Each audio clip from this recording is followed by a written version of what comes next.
En programmation, il arrive très souvent des circonstances dans lesquelles on a besoin d'une fonction, mais que l'on n'utilisera qu'une seule fois durant toute l'exécution du programme. Alors, pour ces fonctions, il n'est pas toujours nécessaire de garder une référence. Ces fonctions sont dites des fonctions jetables, des fonctions poubelles, encore appelées des fonctions dites anonymes. Alors, les langages de programmation ont trouvé des syntaxes plus raccourcis pour écrire ces fonctions, étant donné que c'est des fonctions qu'on utilisera généralement qu'une seule fois pendant tout le programme et qu'on ne veut pas garder des références vers ces fonctions. Les langages trouvent des raccourcis pour écrire ces fonctions, ce qui est plus efficient puisqu'en fait, on économise en mémoire et le langage en fait est plus fluide et le code du moins est encore plus fluide. Et dans cette vidéo, nous verrons ensemble comment est-ce que Python implémente la syntaxe des fonctions anonymes.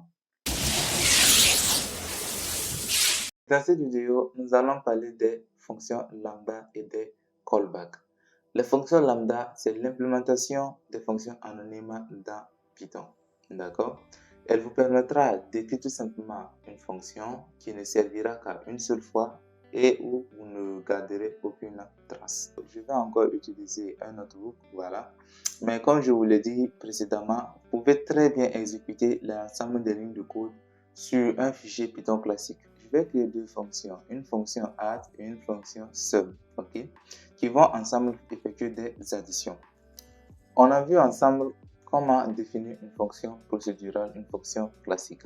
Donc pour le faire, c'est très simple. On passe le mot-clé def suivi du nom de la fonction, ici add, par lequel on fait suivre deux parenthèses qui vont contenir les paramètres de notre fonction. D'accord? Ensuite, on passe l'ensemble des instructions que la fonction doit prendre en charge.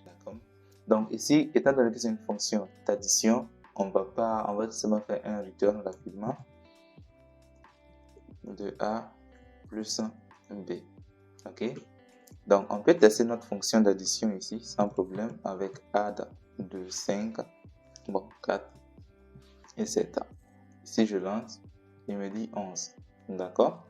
Maintenant, comment est-ce que je pourrais réécrire ça avec les lambda? C'est très facile. D'abord, sachez que les lambda, c'est tout simplement une syntaxe sur une seule ligne, pas deux. Donc, pour écrire une lambda, c'est très facile. On passe lambda, le mot-clé lambda, suivi des paramètres de la fonction, ici a, b, suivi de deux points et de valeur de retour a plus b. Et c'est tout. Donc, voici comment est-ce qu'on écrit les fonctions lambda. Cette fonction n'a pas de nom puisque c'est une fonction anonyme, donc elle n'est pas censée avoir une référence directe qu'on pourra utiliser. Néanmoins, si l'on veut, on peut la stocker dans une variable. Là, je vais créer une variable sum, d'accord. Là, j'ai mis sum avec deux m puisque sum avec un seul m, en fait, c'est un mot réservé Python, c'est une fonction. Donc, si exactement j'appelle sum ici avec les mêmes paramètres 4, 7, il va également me retourner 11, ça ne va pas changer. D'accord? Voilà.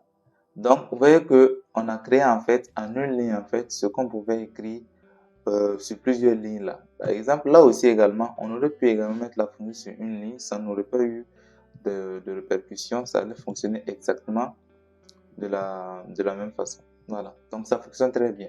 Donc les fonctions lambda, c'est des fonctions qui sont généralement courtes. On ne peut les utiliser que pour des courtes instructions. Comme vous voyez en fait, elle ne peut être exécutée que sur une et une seule ligne, pas deux. Contrairement aux fonctions procédurales qui peuvent s'exécuter sur plusieurs lignes à la fois. Mais quand même, je tenais à préciser un petit point. La fonction lambda est une fonction raccourcie, mais ces fonctionnalités ne sont pas bridées. D'accord? Les fonctionnalités de la fonction lambda sont exactement similaires à celles d'une fonction classique. On peut unpacker des données directement à l'intérieur.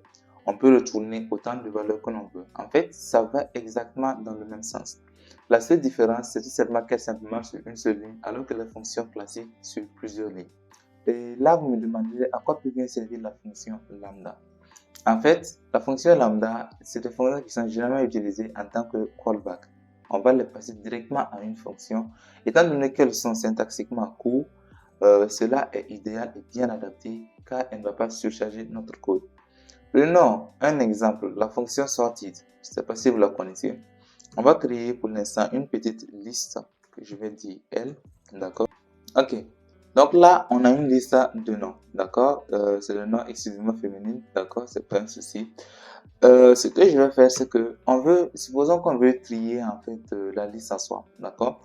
Il y a deux fonctions pour ça. On a la fonction interne à l'objet liste qui est sort, d'accord? Si je lance sort et je rappelle juste liste derrière avec un print de L. Voilà, vous allez voir que il va me retourner la liste triée par ordre alphabétique. D'accord? On a également la fonction externe qui est sorted. Par exemple, si là, je viens dire que je vais faire sorted de L. Ok? Si je fais sortir de L et je lance. Bon.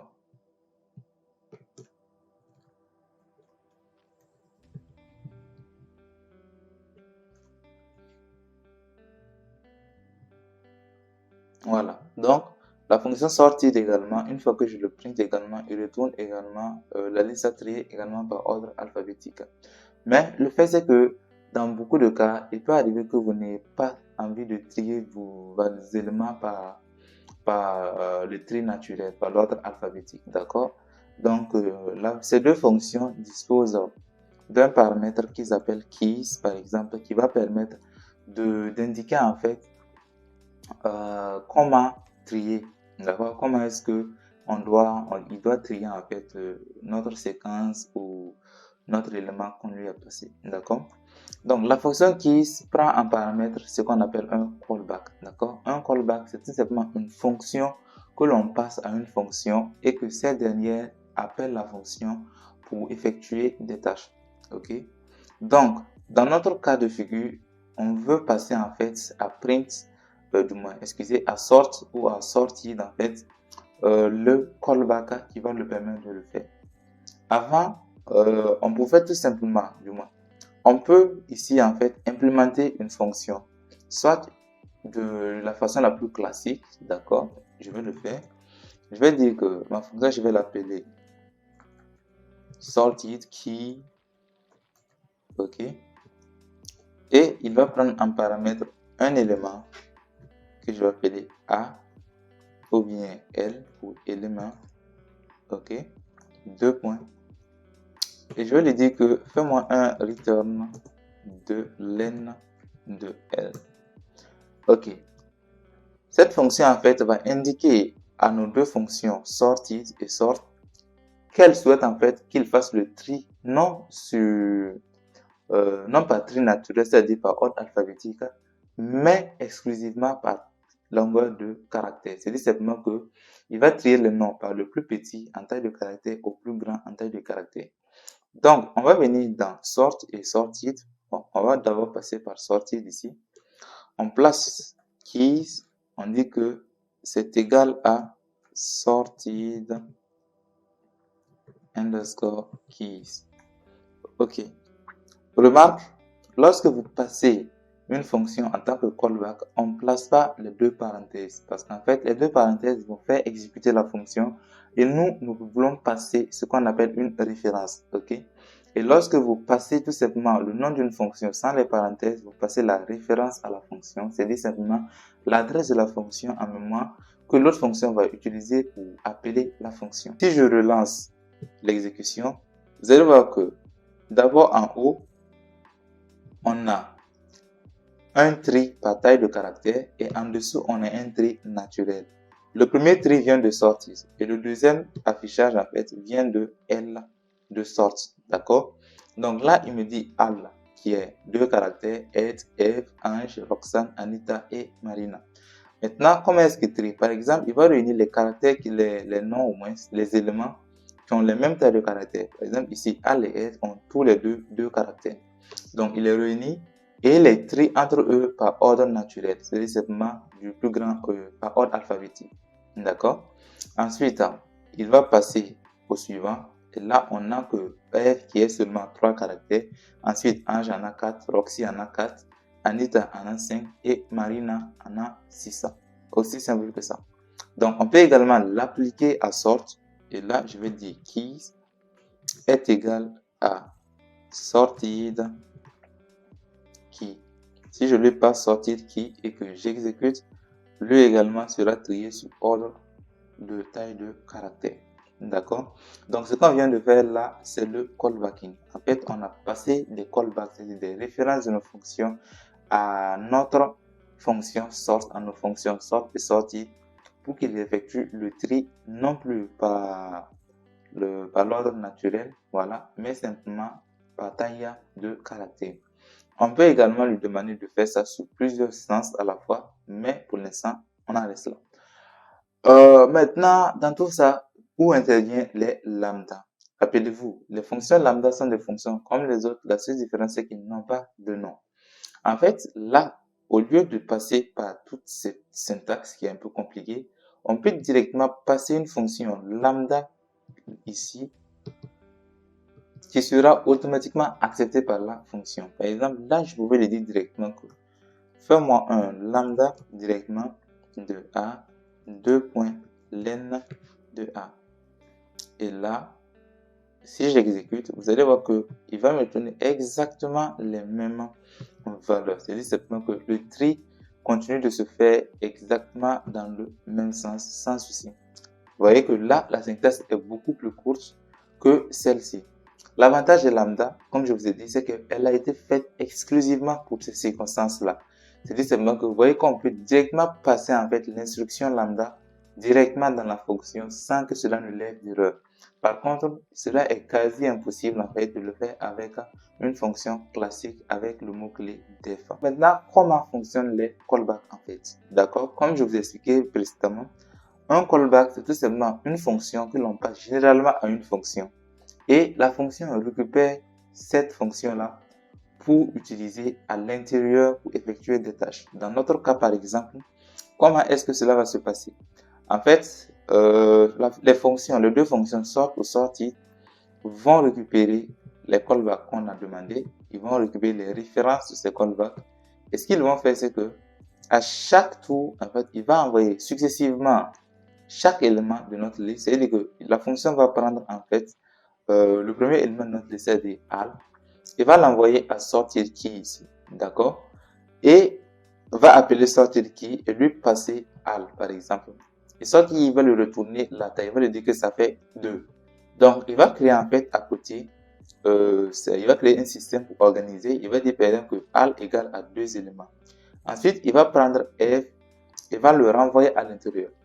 Et il va passer également f à sortir qui, appeler sortir qui, et sortir qui va lui dire que f égale à 3. Et ce qu'il va faire, c'est qu'il va dire simplement que, ok, donc al et f égale à 3. Et ainsi de suite, il va récupérer les tailles de caractères de ces derniers-là. Puis, une fois qu'il aurait ces tailles de caractères, il va les réorganiser du plus petit au plus grand. D'accord? Donc, il va appeler successivement la fonction pour chaque élément de notre séquence.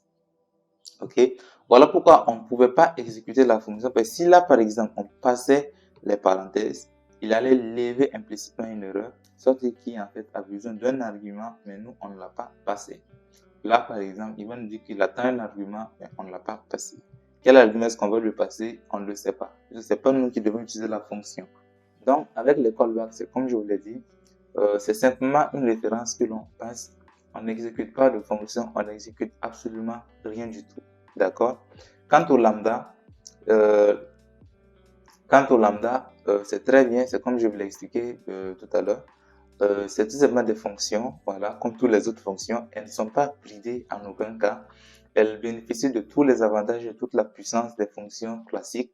Le seul bémol de ce dernier, c'est qu'il ne peut pas supporter en fait trop d'instructions. En général, vous serez amené à utiliser toutes les instructions d'une seule ligne. C'est très rapide et c'est très court. Ok. Et c'est justement pour ça qu'ils sont faits.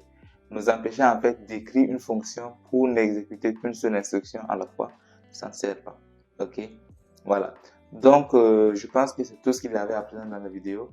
Je vous remercie de l'avoir suivi et je vous invite à liker, à commenter et à vous abonner si ce n'est pas encore fait. Et quant à moi, je vous donne rendez-vous à la prochaine vidéo. D'ici là, prenez bien soin de vous. Ciao.